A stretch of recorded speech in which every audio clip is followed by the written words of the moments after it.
Just a quick question regarding fiscal matters. 'Cause I know that's been a topic that hasn't been addressed as much. When I look at the budgets that are being proposed, I can't believe the degree of deficits that the state is going to incur over the next several years. I was intrigued by Senator Hartley's comment about Waterbury. And Representative Middlebury was probably part of it when the oversight board was instituted because of the fear of bankruptcy, or the city was close to bankruptcy. What do you need to do to promote that idea in the state of Connecticut? Thank you. Because we are close to bankruptcy. I have to tell you that I have been trying to float that boat for at least 4 years, 2 bienniums. That was a taboo proposal when it was done, and when I say to you it was just, we were very lucky that we were able to get the votes enough to pass that. And then after that, to Bill's point, every single year we fought legislation to defunct that board, and we were able to keep it through its lifespan. So there wasn't support for that, and because it was special legislation only for Waterbury, and even then it was almost impossible because the advocacy groups, the people who we had to go and renegotiate the contracts with, said exactly what was said here about another subject. This is the opener, and now it's going to happen every other place.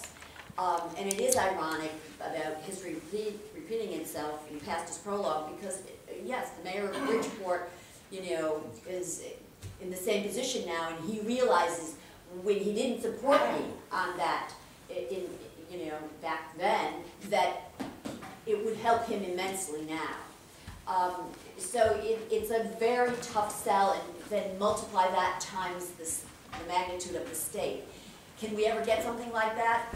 Being honest to you, we were just so lucky to get it for the city of Waterbury. I will tell you though that I have researched, and I am trying to refine this argument, and it is called something known as fiscal exigency.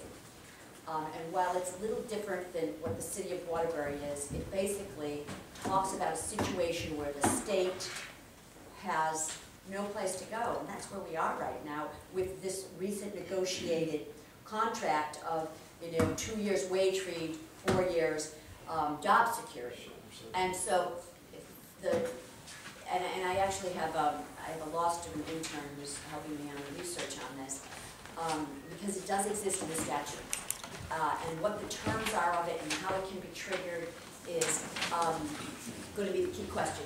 4 years ago, I proposed a bill that, like Representative D'Amelio and Senator Kane, you think you have some great ideas and then they get completely obliterated. But I proposed an idea that said that the governor would have the ability to, essentially, in layman's language, to go in and to modify contracts if the state, and I put a formula in there, a mathematical formula was in a certain place. Well, we are in that place. But it was to untie the governor's hands. So, if we could have ever gotten that passed, if a certain mathematical formula was met, which isn't very hard in these days to meet it, then he would have that opportunity. It was kind of chided and laughed at, like, oh, you think? Well, the Congress of the state of Connecticut could actually do that. You have the power to do that now. As a Congress in the state of Connecticut. If you want to reopen the contracts, you have the power to do that. Well, it's about getting the votes, just like we have the power to get. It's about getting the votes. That's what it is. That doesn't seem like it's complete denial of our financial crisis that we're facing. He's in complete denial. We're convinced of it. Because this budget has $1.5 billion in spending through bonding, because he wants to stimulate the economy through the state dollars, and it's going to make him look good in re-election in 2 years from now. I don't think he feels the pain that we're all going through. We're acting like we're recreating the wheel here. Can I ask a question? Hold on 1 second. Go ahead.